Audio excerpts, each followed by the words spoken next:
दोस्तों हम लोग एग्जाम रिफ्रेशर यानी सुपर टेट का यूथ कंपटीशन टाइम्स पढ़ रहे हैं, जिसमें आज हमारा 7वां टॉपिक है अक्षांश एवं देशांतर। यदि आपको कोई वीडियो नहीं मिल रहा है तो चैनल के प्लेलिस्ट में चले जाइए और आसानी से इस क्वेश्चन को देख लीजिए। ठीक है कि हमारा exam refresher youth competition books यानी गाइड्स में किस टाइप के क्वेश्चन दिए गए हैं। चलिए नेक्स्ट देखिए क्वेश्चन, कौन सी रेखा भारत में लगभग आधे हिस्से से होकर गुजरती है? तो कर्क रेखा। क्या हो जाएगा आंसर? कर्क रेखा।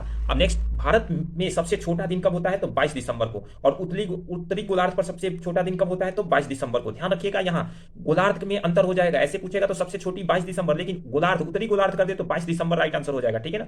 अब आइए, उत्तरी गोलार्ध में सबसे लंबा दिन कब होता है? तो जून में। ठीक है। मकर रेखा 23.5 डिग्री साउथ होता है, और ऑप्शन में फंसाने के लिए आपको नॉर्थ भी दे देता है, ध्यान रखिएगा। तो कितने लोग नॉर्थ भी लगा देते हैं। 23.5 डिग्री तो सबको याद होता है, लेकिन जो नॉर्थ साउथ दे देता है उसमें दिक्कत हो जाता है फिर। तो ये ध्यान रखिएगा साउथ में, क्योंकि मैं खुद इस क्वेश्चन को गलत करके आया हूं।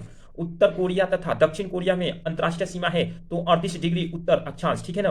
किस स्थान पर मानक समय निर्धारित करने का आधार है? तो देशांतर रेखा पर। Indian standard time IST and Greenwich time GMT में कितने समय का अंतर होता है? तो 5 घंटा 30 मिनट का अंतर होता है। ठीक है। अब आइए, पृथ्वी तल पर उस काल्पनिक रेखा को क्या कहते हैं जो 180 डिग्री मीरिडियन यमोत्तर पर खींची जाती है? तो अंतरराष्ट्रीय तिथि रेखा। ठीक है ना। कर्क तथा मकर दोनों रेखाएं गुजरती है अफ्रीका से। कहां से गुजरती है? अफ्रीका से। मध्य रेखा, कर्क रेखा और मकर रेखा तीनों एक ही महाद्वीप से गुजरते हैं। कहां? अफ्रीका में। कहां से गुजरते हैं? अफ्रीका से। ठीक है। अब आइए, नेक्स्ट है, वर्ष भर रात और दिन कहां बराबर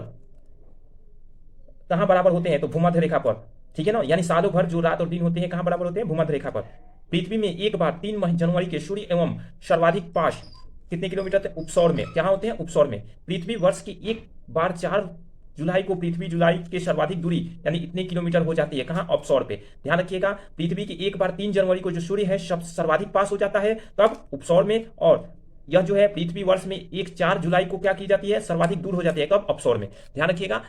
चलिए नेक्स्ट देखते हैं इसका। नेक्स्ट है कि पृथ्वी पर किस स्थान पे चुंबक रखने पर सुई तथा पृथ्वी के धरातल के मध्य बनने वाला कोण कहलाता है? यदि कोई चुंबक रख दिया जाता है सुई और इसमें, तो जो धरातल पर कोण बनता है उस कोण को क्या कहते हैं? तो चुंबकीय नति। क्या कहते हैं? चुंबकीय नति। अब देखिए, समान चुंबकीय गति स्थानों को मिलाने वाले रेखा कहलाते हैं तो आइसोगोनिक रेखा। क्या कहलाते हैं? आइसोगोनिक रेखा। और भारत किस गोलार्ध में स्थित है? तो उत्तरी पूर्वी गोलार्ध इसका राइट आंसर होगा। नेक्स्ट टॉपिक हम लोग देखेंगे अगले वीडियो में, सौरमंडल यानी 8। चलिए धन्यवाद, मिलते हैं हम आपके सौरमंडल टॉपिक में।